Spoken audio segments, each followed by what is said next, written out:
तो दोस्तों, क्योंकि रिश्तों के भी रूप बदलते हैं कि आज के एपिसोड की शुरुआत होती है एवी से।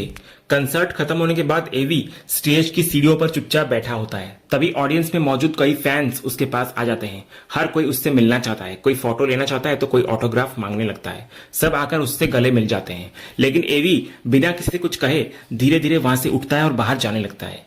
उसी समय पीछे से एक लड़की उसको रोकने की कोशिश करती है। वो याद दिलाती है कि अभी उसकी मीट एंड ग्रीट बाकी है और सैकड़ों लोग सिर्फ उससे मिलने का इंतजार कर रहे हैं। लेकिन एवी जैसे कुछ सुन ही नहीं रहा होता। वो किसी की बात का जवाब दिए बिना सीधे वहां से अंदर चला जाता है। तभी पीछे खड़ा एक व्यक्ति गुस्से में जोर से चिल्लाता है और लड़की से पूछता है कि उसने उसे रोका क्यों नहीं। तो लड़की कहती है कि उसने पूरी कोशिश करी थी, लेकिन एवी किसी की बात सुनने के मूड में नहीं था। वो आदमी फिर कहता है कि उसे अच्छी तरह पता है कि अभी पूरा कार्यक्रम बाकी है, इतने सारे लोग सिर्फ उसी के लिए आए हैं। इसके बाद वो आदमी उस लड़की को दोबारा एवी को रोकने के लिए भेज देता है।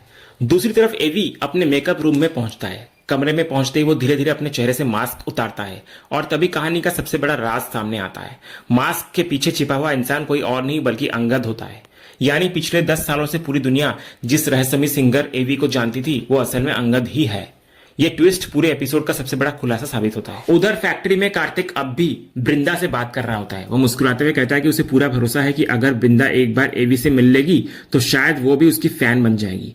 फिर वो कहता है कि कुछ दिनों बाद रांची में एवी का बड़ा कॉन्सर्ट होने वाला है। वो अपने लगभग 50 बिजनेस एसोसिएट्स को वहां लेकर आ रहा है, इसीलिए वो चाहता है कि वृंदा भी उनके साथ चले। लेकिन वृंदा बिना एक पल सोचे साफ मना करती हुई नजर आती है। कार्तिक तुरंत बोलता है कि वो उसे अकेले नहीं बुला रहा, अगर चाहे तो वो अपने परिवार के किसी भी मेंबर के साथ आ सकती है। लेकिन वृंदा फिर भी अपने फैसले पर कायम रहती है। वो कहती है कि उसे एवी के गाने बिल्कुल भी पसंद नहीं है, ना उसकी आवाज, ना उसका म्यूजिक और ना ही उसकी पूरी पर्सनैलिटी। वो आगे बोलती है कि उसकी जिंदगी में अब न रोमांस के लिए कोई जगह बची है और ना ही दर्द भरे प्रेम गानों के लिए। दूसरी तरफ मेकअप रूम में वही आदमी अंगद के पास पहुंचता है। वो पूछता है कि आखिर वो बीच कार्यक्रम में वहां से चला क्यों आया। बाहर हजारों लोग उसका इंतजार कर रहे हैं। मीट एंड ग्रीट का पूरा इवेंट बाकी है। वो पूछता है कि कहीं उसकी तबीयत तो खराब नहीं है। तो अंगद बहुत शांत आवाज में सिर्फ इतना बोलता है कि वो बिल्कुल ठीक है। फिर वो आदमी उसको समझाने की कोशिश करता है। वो कहता है कि हर कलाकार की जिंदगी में ऐसे दौर आते हैं, लेकिन इतने सालों बाद तो उसे इन सब चीजों की आदत हो जानी चाहिए। इतने लोग उसको चाहते हैं, इतने लोग उसे प्यार करते हैं, इतनी बड़ी फैन फॉलोइंग हर किसी को नहीं मिलती। लेकिन अंगद उसकी बात बीच में ही काट देता है। वो बहुत ठंडी आवाज में कहता है कि उसे किसी के प्यार की जरूरत नहीं है, अगर लोगों से मिलना है तो चलो मिल लेते हैं। इतना बोलकर वो अचानक से बाहर चला जाता है। उसको जाते हुए देखकर वो आदमी खुद से कहता है कि आखिर ऐसा क्या हुआ होगा उसकी लाइफ में जिसकी वजह से वो आज भी इतने गहरे दर्द में जी रहा है। वहीं दूसरी तरफ फैक्ट्री में वृंदा और कार्तिक की बातचीत अब भी जारी रहती है। वृंदा एक बार फिर साफ शब्दों में कहती है कि उसने पहले ही बता दिया है कि वो किसी भी हाल में उस कंसर्ट में नहीं जाएगी। कार्तिक उसकी बात स्वीकार करते हुए कहता है कि अगर वो नहीं आना चाहती तो बिल्कुल ना आए, लेकिन उसके मना करने का तरीका उसे थोड़ा अजीब लगा। वृंदा तुरंत कहती है कि वे दोनों इस समय बिजनेस मीटिंग में बैठे हैं। ऐसे माहौल में किसी को कॉन्सर्ट का निमंत्रण देना उसे बिल्कुल प्रोफेशनल नहीं लगता। तो कार्तिक मुस्कुराकर बोलता है कि यही उसका काम करने का तरीका है। अगर दुनिया को उसका तरीका गलत लगता है तो उसे उसकी बिल्कुल परवाह नहीं है। वो समझाता है कि बिजनेस हमेशा कॉन्फ्रेंस रूम में बैठकर नहीं होता। कई बार आरामदायक माहौल में लोग एक दूसरे को बेहतर तरीके से समझ पाते हैं। वो कहता है कि टाइम बदल चुका है और वो भी टाइम के साथ अपने काम करने का तरीका बदल रहा है। लेकिन वृंदा को अब भी उसकी बात समझ नहीं आती। वो कहती है कि सिर्फ कॉन्सर्ट में बुलाने से बिजनेस कैसे बेहतर हो सकता है। तब कार्तिक अपने विचार विस्तार से समझाता है। वो कहता है कि उस कंसर्ट में कंपनी के कर्मचारी होंगे, बड़े बिजनेस पार्टनर्स होंगे, सभी एसोसिएट्स मौजूद होंगे, सब एक दूसरे से खुलकर मिलेंगे, बातचीत करेंगे और रिश्ते मजबूत होंगे। उसका मानना है कि जब टीम के लोग ऑफिस के बाहर भी एक दूसरे के साथ समय बिताते हैं तो आपसी भरोसा बढ़ता है, और जहां भरोसा बढ़ता है वहां काम भी पहले से ज्यादा बेहतर होता है। फिर वो दोबारा साफ करता है कि वो अपनी पर्सनल और प्रोफेशनल लाइफ को कभी मिक्स नहीं करता, लेकिन अपने बिजनेस को वो हमेशा दिल से करता है। उसे पूरा विश्वास है कि इस तरह के माहौल से कंपनी को भविष्य में बहुत फायदा मिलेगा। आखिर में वो कहता है कि कंसर्ट के पासेस वो खुद भिजवा देगा। अगर वृंदा चाहे तो पूरे परिवार के साथ आ सकती है। वो भरोसा दिलाता है कि वहां सब लोग अच्छा समय बिताएंगे और उसे भी पूरा यकीन है कि वो भी उस शाम को एंजॉय करेगी। इतना बोलकर कार्तिक वहां से निकल जाता है। लेकिन उसके जाने के बाद भी वृंदा कुछ देर तक वहीं पर बैठी सोचती रहती है। अगले सीन की शुरुआत होती है वीरानी हाउस से, जहां पूरा परिवार अपने अपने अंदाज में समय बिताता नजर आता है। एक तरफ सुप्रिया, माधवी और टिम्सी बैठकर लूडो खेल रही होती हैं। तीनों के बीच हंसी मजाक का माहौल बना हुआ होता है। वहीं दूसरी तरफ देव अपने बेटे आरव को जबरदस्ती मोनोपोली खेलने के लिए मना रहा होता है, लेकिन आरव बार बार साफ मना करता है कि उसका मन नहीं है और वो ये गेम नहीं खेलना चाहता। देव उसको समझाने की कोशिश करता है कि अगर अभी से नहीं सीखेगा तो आगे कैसे सीखेगा। वो उसे खेलने के लिए लगातार प्रेरित करता रहता है, लेकिन आरव अपनी बात पर अड़ा रहता है। उसी दौरान सलोनी आरव को खाना खिला रही होती है। वो देव से कहती है कि बच्चे धीरे धीरे सब कुछ सीख जाते हैं, इसलिए उसको जबरदस्ती करने की जरूरत नहीं है। इतने में ऋतिक भी वहां पहुंचता है और मजाकिया अंदाज में मुन्नी से अपने लिए भी खाना लाने को कहता है। बात करते करते वो प्यार से आरव के सिर पर हाथ फेर लेता है और उसके बालों को हल्का सा छूकर उसको दुलार करता है, लेकिन आरव तुरंत पीछे हटता है और साफ कहता है कि उसके बालों को कोई हाथ न लगाए। ये देखकर ऋतिक मजाक में कहता है कि फिर तो उसके बाल ही कटवा देने पड़ेंगे। इसके बाद उसकी नजर लूडो खेल रहे तीनों लड़कियों पर जाती है। वो मुस्कुराते हुए पूछता है कि आखिर कौन सा मैच चल रहा है। तीनों एक साथ कहती हैं कि वे लूडो खेल रही हैं। इसी बीच वृंदा ऑफिस से घर लौटती है। उसको देखते ही हेमंत सबसे पहले उसके पास आकर उसको प्यार से पूछता है कि दिन कैसा रहा।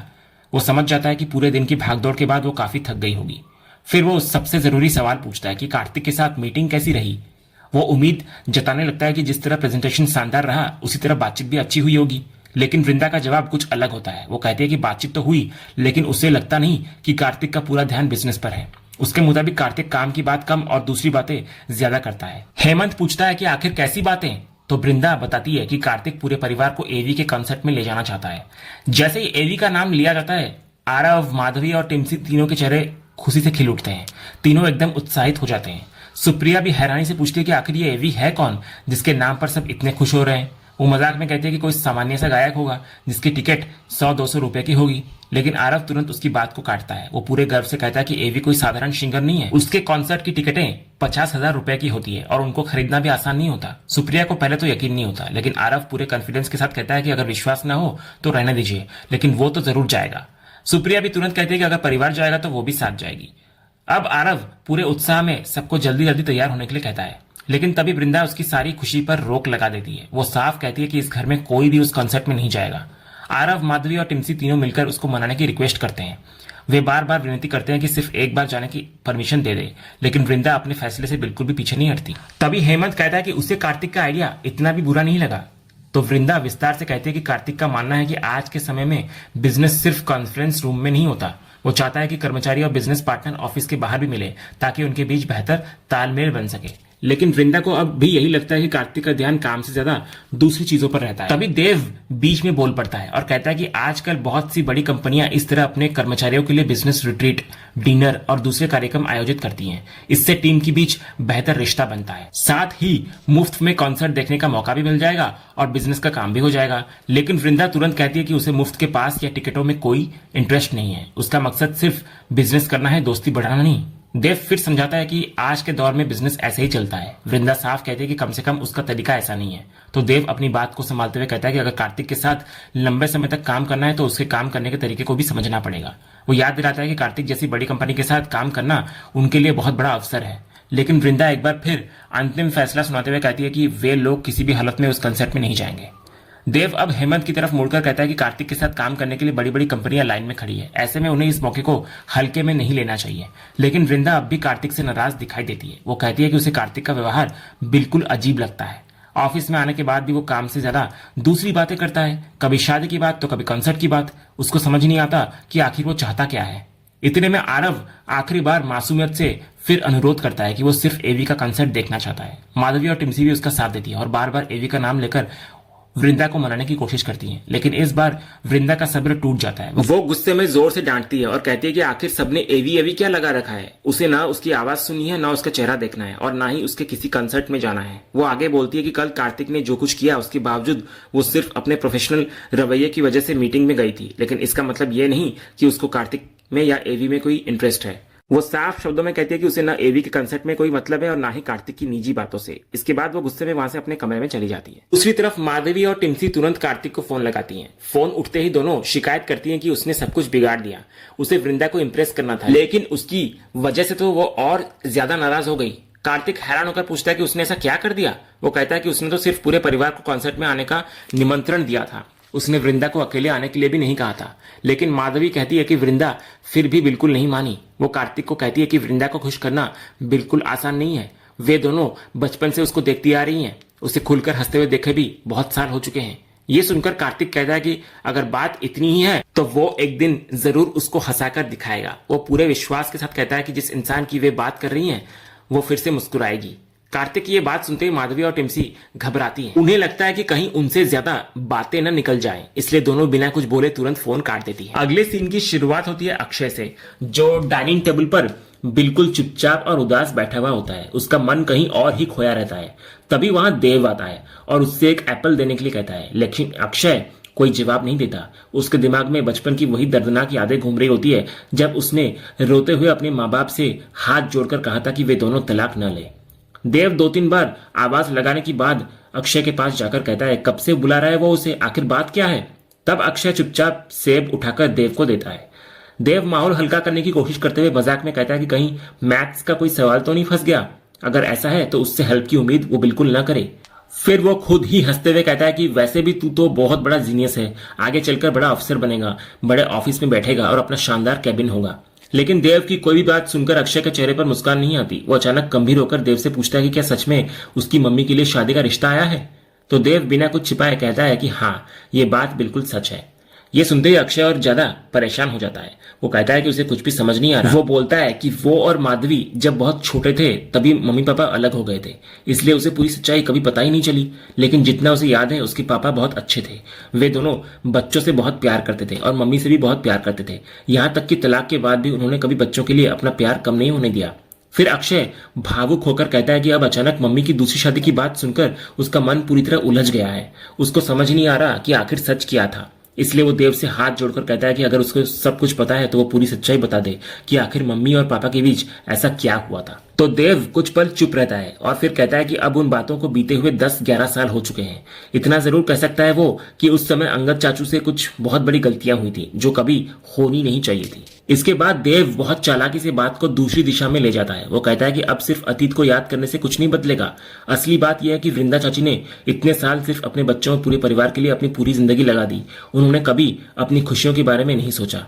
देव आगे बोलता है कि अब अगर उन्हें दोबारा खुश रहने का मौका मिल रहा है तो पूरे परिवार का फर्ज बनता है कि उनका साथ दे।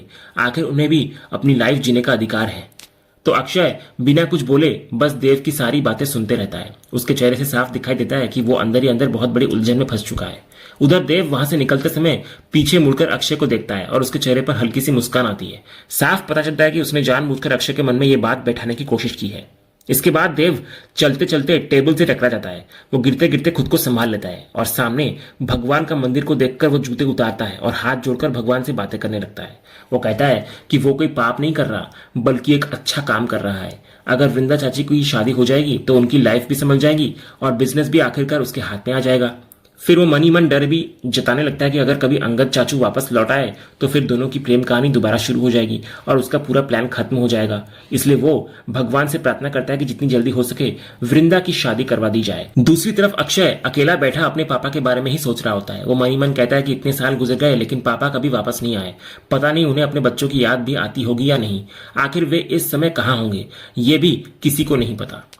इसके बाद सीन बदलता है। ऋतिक टिम्सी का बिखरा हुआ कमरा साफ कर रहा होता है। तभी वहां मुन्नी आती है और ये सब देखकर मुस्कुराती है। वो प्यार से कहती है कि उसको लगता है कि वो दुनिया की सबसे खुशकिस्मत औरत है क्योंकि उसे ऋतिक जैसा प्यार करने वाला और हर बात समझने वाला पति मिला है। ऋतिक भी मुस्कुराकर बोलता है कि असली शुक्रिया तो उसे मुन्नी का करना चाहिए। उसने इतने साल पूरे परिवार, बच्चों और घर को जिस तरह संभाला है उसके लिए वो हमेशा उसका आभारी रहेगा। फिर वो मुन्नी को गले लगाकर कहता है कि वो इस जन्म ही नहीं बल्कि हर जन्म में उसी का साथ चाहता है। दोनों की बातों के बीच अचानक वृंदा का जिक्र आ जाता है। मुन्नी इमोशनल होकर बोलती है कि काश वृंदा भाभी की जिंदगी में भी कोई ऐसा इंसान आए जो उन्हें समझे, उनका सम्मान करे और उन्हें वो प्यार दे जिसकी वे सच में हकदार हैं। ऋतिक भी हामी भरते हुए कहता है कि वृंदा ने लाइफ में बहुत कुछ सहा है, अब उन्हें भी अपने हिस्से की खुशियां जरूर मिलनी चाहिए। उधर दूसरी तरफ अंगद अपने स्टूडियो में गिटार लेकर रियाज कर रहा होता है, लेकिन हर सुर के साथ उसकी आंखों के सामने सिर्फ वृंदा की यादें घूम रही होती है। इसी बीच टीम की एक लड़की नए कॉस्ट्यूम्स लेकर आती है। अंगद इतना खोया रहता है कि उसे उसकी आवाज तक सुनाई नहीं देती। आखिर वो हल्के से उसके कंधे को छूकर बुलाती है। अंगद तुरंत नाराज होकर उसको सख्त लहजे में कहता है कि आगे से बिना पूछे उसे हाथ लगाने की वो कोशिश ना करे। लड़की तुरंत माफी मांगते हुए कहती है कि रांची में होने वाली कंसर्ट की तैयारियां शुरू हो चुकी है और उसके लिए कॉस्ट्यूम्स फाइनल करने हैं। ये सुनकर अंगद हैरान हो जाता है। वो पूछता है कि ये शो आखिर तय किसने किया। लड़की बताती है कि विकास सर ने सारी प्लानिंग कर दी है। इतना ही नहीं, शो की घोषणा सोशल मीडिया पर भी हो चुकी है और हजारों लोग बेसब्री से उसके रांची आने का इंतजार कर रहे हैं। तो ये सुनते ही अंगद के चेहरे का रंग बदल जाता है। वो गहरी सोच और चिंता में डूब जाता है। इसी सीन के साथ आज का ये एपिसोड यहीं पर खत्म होता है। तो दोस्तों, आपको आज के एपिसोड का अपडेट कैसा लगा, अपनी राय हमें कमेंट बॉक्स में जरूर बताएं। अगर आपको आज का ये वीडियो पसंद आया हो तो वीडियो को लाइक और शेयर जरूर करें, और ऐसे ही लेटेस्ट एपिसोड के अपडेट्स जानने के लिए हमारे इस चैनल को सब्सक्राइब करना ना भूलें और बेल आइकन को भी जरूर दबाएं। मिलते हैं अगले एपिसोड के अपडेट के साथ, तब तक के लिए धन्यवाद।